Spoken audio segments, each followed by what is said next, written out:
partition of India and Pakistan impacted nearly 2 billion people. But how did it happen and what were the consequences? I'll break it down in less than 3 minutes. And go. In the 1600s, the British came to India to trade for spices. In the next century, they began seizing land through the East India Company. After a major rebellion, the British government took direct control of India in 1858. In its colonial conquest, Britain pitted different ethnic and religious groups against each other. British colonizers knew that a unified India could overthrow them. So they incited tensions between Hindus, Muslims, Sikhs, Jains, and other groups that had coexisted in relative peace for centuries. Britain categorized these complex communities simply by religion. During elections, people could only vote for candidates of their own faith. These tactics exaggerated differences, created mistrust, and led to violence among religious factions. This was especially felt between the two largest faith groups, Hindus and Muslims. The Indian people's fight for independence from Britain grew in the 1900s.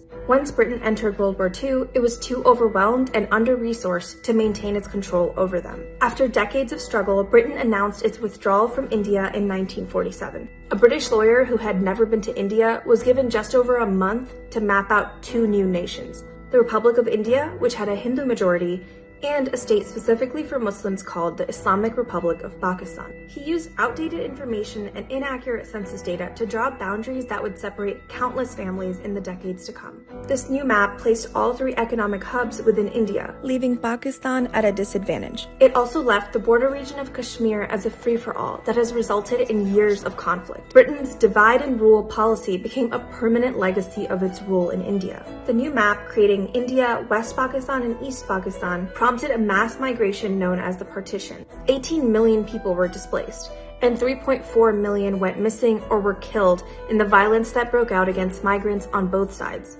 Women bore the brunt of this violence, with nearly 100,000 kidnapped and raped. In 1971, East Pakistan fought for its independence and formed Bangladesh. 75 years later, India and Pakistan still suffer the impacts of the partition. Extreme nationalism plagues both countries to this day. Discrimination against religious minorities is prevalent in Pakistan, and India is creating more and more policies with brutal consequences for Muslims. Britain's strategy to divide the Indian people was so effective that it's left multi-generational scars that the region is still struggling to overcome. And that's less than 3 minutes.